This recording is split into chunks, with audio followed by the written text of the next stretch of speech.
عليكم ورحمة الله تعالى وبركاته ومد إسلامكم ميل كستو جوجتان وعيدين سلام وويلكين وولالكين وآبيهن وأبكوغين وأبولنكين دادن أبولن هذا ودي أكرت أمانو of course man فهمت marka alxamdulilah horta meel kasta joogtaan waa idin salaam salaanka bacdi waxa waaye ana idin la hadlayaa maxaa yeelay dad badan isweydiina maxaa yeelay interview waa dhacay interviewga dhacay waxaa dhacday ilaahay duu ku roon yahay mataqaana I'm not talkative though hadal badan ma hadlo moogtahay marka interviewga dhacay ilaahay duu ku roon yahay horta aniga waxaa la iga duubay okay there's a friend who called me i weydiiyey micnaha interview ma kaa qaadi karaa waxaan dhahay walaalow aniga hadda taasi waxaa iyaalaa dee diyaar ma u ihi inaan interview qaado marka asigana si lama filaan wax iga duubtay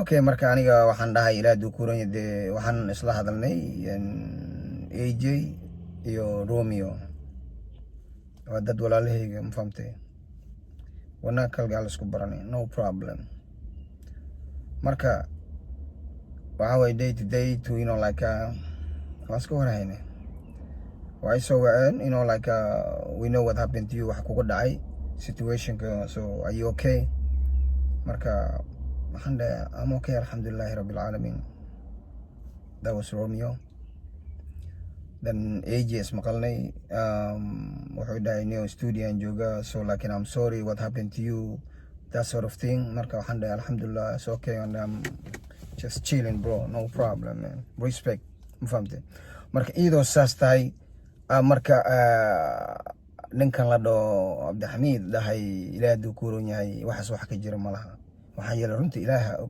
dhinacii dhul waa isleeyihiin lama kala dhooro maadaama dadkii la yiri ninkan boss kuma jiro kooxda so asi imuna dhibaato kala dhacday mataqaana de haddii aniga asiga la xiriirno menes waxa way muna xumaane muna waa walaashan firi waxa way I mean it's okay everybody in this earth wuxuu qabaa his own opinion sura uu fikiri karaa but one thing for sure I don't need to lie for that kind of thing inaan been ka sheego uma baahni ma fahamtay war xitaa aniga markaa ku jiray groupku mataqaana ilaahay duu ku reeyay waxa la diidina inaan la hadlo magaceeda Ilhaan ma fahamtay waxa lahay mataqaana qofta saas nagu sameeyso mindireesh this and that marka because Ilhaan ani wax miiga hadlayn iyada iyo ninka director-ka wax dhaxmaray laakiin as a personal me wax dhib dhacay male she's my sister for crying out loud man mafahmt marka before these people iyadan horbartay mafahmt marka so why lagu dhaha qofka walaalkaaga lagu dhahay lama hadli kartid am I prisoner am I no free qofka walaalkii lama hadli karo marka hadda waxaa lahay hadalkay oo dadka ila soo hadleen wax ka jira mala micnaha waxa la yiri beenley runta ilaaha telefonka markuu soo dhacay alxamdulillah kaligeedan ahaan lahaa walba would be something else laakiin gurigay ma joogin laakiin haji waa xaafadeedan joogay markuu dhahay hello bro how's things man I say cool man you alright I say respect big love marka saasan ku kala tagnay marka the media la soo geliyay lagu dhahay ma taqaana ninkaas xumaantan ku kala tagnay fiiri aniga one person wax naga dhaxdhacay director-ka aniga dadka walaalahayga waxna ma kala dhin dad walaal la yahay bani aadanka Swahiliga waxay dhahan malima wa kutani binadamu lazima watakutana buri ma kulman laakiin bani aadanka waa kulman usiyojua sawana usikuagiza waxaan ogeena haween mugdi wala mid yahay marka hadii been la sheegay been run oo gal la sheegay this is not mataqaan aniga MB kursi kama raadsanayo maxaan ku dhihi lahay presidential election ma galayo I'm just a simple guy ma fahamt marka dadku walaalayna hadii la igu diray mataqaan ay dhahan like AJ muxuu dhahay waxaas wax ka jira ma okay my brother no problem man no hard feeling. Wallahi, billahi wa ta'ala. I have a respect for you. And Romeo, respect for you. One love. Ma fahamtay? Marka haddii oo is a normal anyway. filmna ka samayso maxaa lucky xaji waas maxaa anu waa la colo adna la colo marka adduunyadan horta dadka ay isfahmi waayaan arrinlaahi waasican waa qof meesha uu ka mara laakiin walaaltinimada shay qaali waay dadkeeda kale waxaa maqlay dadaa waxay dhaheen boss ergo dirsaday over my dead body, man. I'd rather die than live a coward. That's one thing I never do. If you're thinking that I'm gonna do that or dreaming that shit, hell no. It's true. Yes. Our famous are rally gillis. Of course, our famous were rally gilly. She's my mom. Ilmehega ayaya utahay. Our famous. I'm still rally gilna. Okay? No matter what. I have a great respect for her. Ilmehega ayaya utahay. But you guys don't know that. Mafahmteen? So marka labadan sana isu keen aragtan moodaysan inaan kulano. Hell no. Ilmahayga ayeedeed way famous Sheekh Daahir. Marka aniga ka qaldamay. Of course waa la geliyay and I am sorry. Wax dhacay. I was out of my mind. I was not thinking straight. I did make mistake. I'm a man enough to say that I'm sorry. Manaha, okay, let me change it. Okay.